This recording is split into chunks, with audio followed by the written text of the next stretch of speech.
Good morning, everyone. This is Arshad Alam, Oriental Public School, Kishanganj, Bihar. Dear students, today I will be teaching about the chapter Why Do We Fall Ill, where a specific person is there, that is means of infectious disease.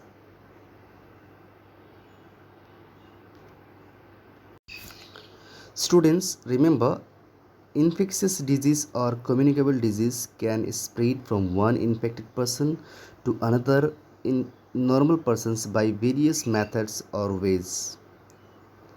Infectious disease एक infected person से दूसरे स्वस्थ वाले इंसान तक पहुंच सकता है विभिन्न तरीक़ा से, डिफरेंट मेथड्स के द्वारा। वो मेथड्स क्या क्या है आइए देख लेते हैं। First of all, airborne disease, हवा के माध्यम से, एयर के माध्यम से कौन कौन सा डिजीज़ फैल सकता है। डिजीज़ का नाम है कॉमन कोल्ड, जो बहुत ही ज़्यादा फेमस है, जिसको हम लोग सर्दी का बीमारी या फिर जुकाम का बीमारी कहते हैं। ये हवा के माध्यम से, एयर के माध्यम से फैलती है। निमोनिया, ट्यूबरकुलोसिस, इनके लिए वेक्टर्स का होना बहुत ज़रूरी है। ट्यूबरकुलोसिस का, निमोनिया के लिए कुछ अलग मेथड्स भी है, लेकिन निमोनिया, ट्यूबरकुलोसिस, कॉमन कोल्ड ये एयरबॉर्न डिजीज़ है, वो एयर के माध्यम से ही फैल सकता है। ऐसे disease, such disease causing microbes are spread throughout the air, और ऐसे माइक्रो ऑर्गेनिजम्स जो एयर में ज़्यादा से ज़्यादा मौजूद होती है।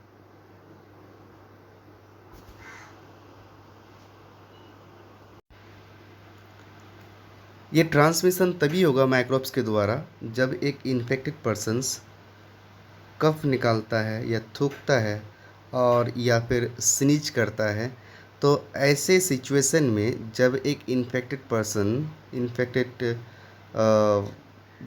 डिजीज़फुल पर्सन्स, वो अगर अपने कफ के द्वारा, स्नीजिंग के द्वारा, थूक के द्वारा बाहर अपने इन्फेक्टेड मटेरियल्स को यानी माइक्रो ऑर्गेनिजम्स को बाहर निकालते हैं, और वही कफ, थूक या स्नीजिंग के द्वारा जो माइक्रो ऑर्गेनिजम्स बाहर आती है वो एयर ड्रॉपलेट्स में मिल जाती है। मीन्स वो ड्रॉपलेट्स जो है एयर में हमेशा रह जाता है कम से कम 6 से 8 घंटा तक, और उस वक्त a person in vicinity of such persons can inhale this disease causing microorganisms or microbes and may becomes infected।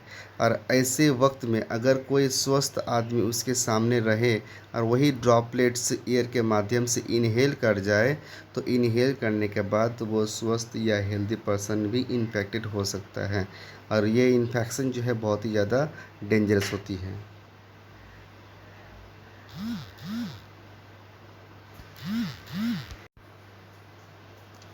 Second, water borne disease, मतलब कि पानी के द्वारा या पानी के माध्यम से बीमारी का फैलना।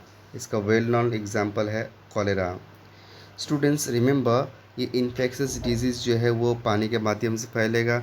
इसमें होता क्या है कि कोई अगर इन्फेक्टेड पर्सन्स वो अगर अपने स्टूल को निकालता है, मीन्स टॉयलेट करता है, उसके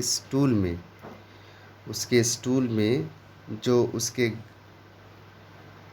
पेट के अंदर या फिर गट के अंदर इन्फेक्शन हो चुका होता है, तो स्टूल के माध्यम से वो माइक्रोब्स बाहर आती है, और वही स्टूल अगर किसी पानी के साथ मिल जाए, जिस पानी को हम लोग पीते हैं, वो पानी पीने के बाद जो है वो माइक्रो ऑर्गेनिजम्स ऑटोमेटिकली हमारे बॉडी के अंदर आ जाती है।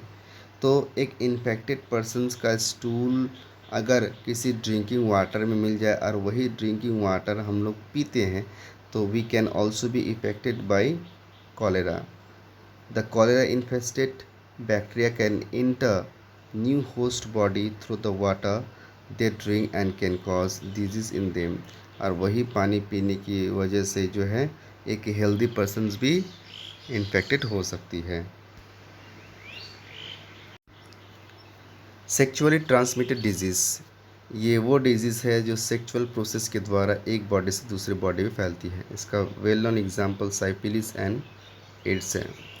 इसमें होता क्या है कि अगर कोई एक इंसान एड्स से इफ़ेक्टेड है और वो इंसान विदाउट प्रोटेक्शन किसी ऑपोजिट ऑपोजिट सेक्स के साथ अगर वो रिप्रोडक्शन करे या मेट्स करे, तो होता क्या है, अगर मेटिंग के दौरान ब्लीडिंग हो जाए और उस ब्लीड के माध्यम से, उस ब्लड के माध्यम से वो पैथोजेंस इन्फेक्टेड पर्सन से हेल्दी पर्सन, मीन्स कि एक इन्फेक्टेड मेन से वोमेन की तरफ या फिर एक इन्फेक्टेड वोमेन से मेन की तरफ जो है ट्रांसफ़र हो जाती है, जिसकी वजह से ये जो HIV वायरस है, जो बहुत ही डेंजर वायरस, जानलेवा वायरस है, ये जानलेवा वायरस एक इन्फेक्टेड पर्सन से हेल्दी पर्सन में या फिर नॉर्मल पर्सन में या ट्रांसफ़र हो सकती है सेक्चुअली प्रोसेस के, सेक्चुअल मेथड के द्वारा।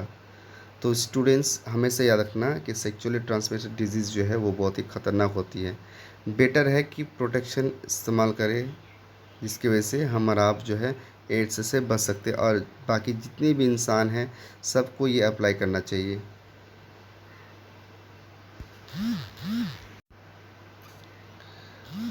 The person who is suffering from AIDS, जिसको एड्स हुआ है, formally if you are hugging, touching, handshakes या उनके साथ खेलना, वो इंसान जो एड्स से पीड़ित है उनके साथ हाथ मिलाना, गले मिलना, खेलना, ये इससे कोई फ़र्क नहीं पड़ता है। अगर अगर कोई इंसान एड्स से पीड़ित है तो आप उसके साथ हाथ भी मिला सकते हैं, गला भी मिल सकते हैं, बातें भी कर सकते हैं, आप इफ़ेक्ट नहीं होंगे। अगर उसकी ब्लड आपकी बॉडी में किसी भी तरह से ट्रांसफ़र हो जाए तो आप इन्फेक्टेड हो सकते हैं। ये बात ध्यान पे रखना है।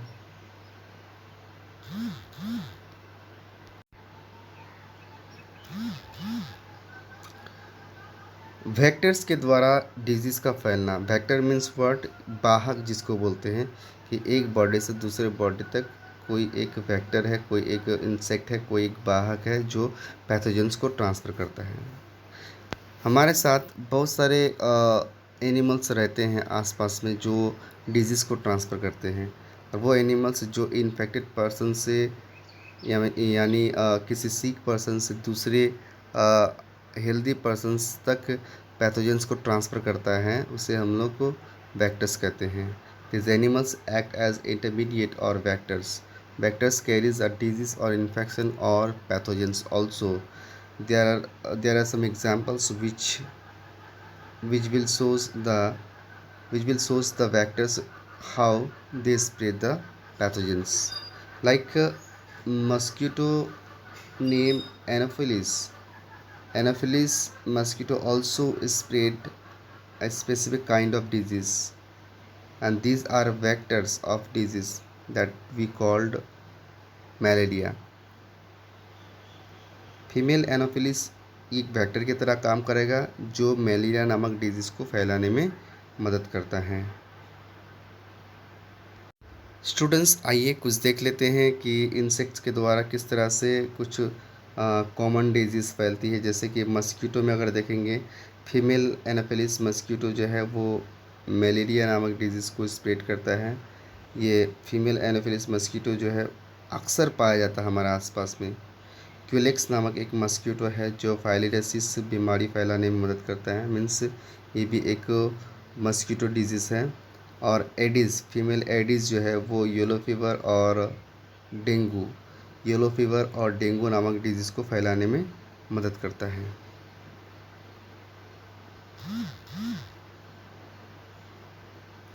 अगर हम फ्लाइज़ के बारे में बात करें, ये भी एक मक्खी है। अगर इसकी बात करें हाउस फ्लाई, तो हाउस फ्लाई हम सब के घर में पाई जाती है। हाउस फ्लाइज़ के द्वारा जो है टाइफॉइड नामक disease, diarrhoea, dysentery, cholera, tuberculosis, ये सारे का सारे डिजीज़ जो है अभी बहुत ही ज़्यादा कॉमन है। ये डिजीज़ जो है बहुत ज़्यादा कॉमन है हमारे इंडिया में, ये मैक्सिमम लोगों को होती है। इसका मेन वजह क्या है? House fly. हाउस फ्लाई जो है एक वेक्टर की तरह काम करता है। वेक्टर की तरह काम करता है। एक इन्फेक्टेड पर्सन, सपोज़ कि कोई एक आदमी है जिसको टाइफॉइड या फिर डायरिया या फिर डिसेंट्री या फिर कॉलेरा या फिर ट्यूबरकुलोसिस हो चुका है, और इसके बॉडी से स्टूल इसके बॉडी से स्टूल या फिर कुछ कफ या फिर कुछ बॉडी का कुछ भी ऐसा पार्ट है जहाँ से उनका पैथोजेंस निकलता है, उस पैथोजन के ऊपर अगर ये हाउस फ्लाई उसके ऊपर बैठ गया और वही हाउस फ्लाई हमारे बॉडी में आए, तो वो बॉडी में आने के बाद उसके कांटेक्ट से जो पैथोजेंस हमारे फूड के माध्यम से या फिर एयर के माध्यम से बॉडी के अंदर आ जाए, तो हम लोग भी इस बीमारी से इन्फेक्टेड हो सकते हैं। स्टूडेंट्स, उसके बाद और एक फ्लाइज है जिसको सैंड फ्लाई कहते हैं। सैंड फ्लाई की वजह से जो है कालाजार नामक डिजीज़ जो है फैलती है। Then after tsetse fly is also a kind of fly which produce sleeping sickness. ये भी एक बीमारी है जो सेत्सी फ्लाई नामक फ्लाई से फैलती है। स्टूडेंट्स, आज मैंने आप लोगों को means of spread of infectious disease पढ़ाया, मतलब कि किस तरह से किस वजह से जो है इन्फेक्शस डिजीज़ फैलती है एक इन्फेक्टेड पर्सन से नॉर्मल हेल्दी पर्सन तक। I hope you all got my points. Thank you. Have a nice day. Bye bye.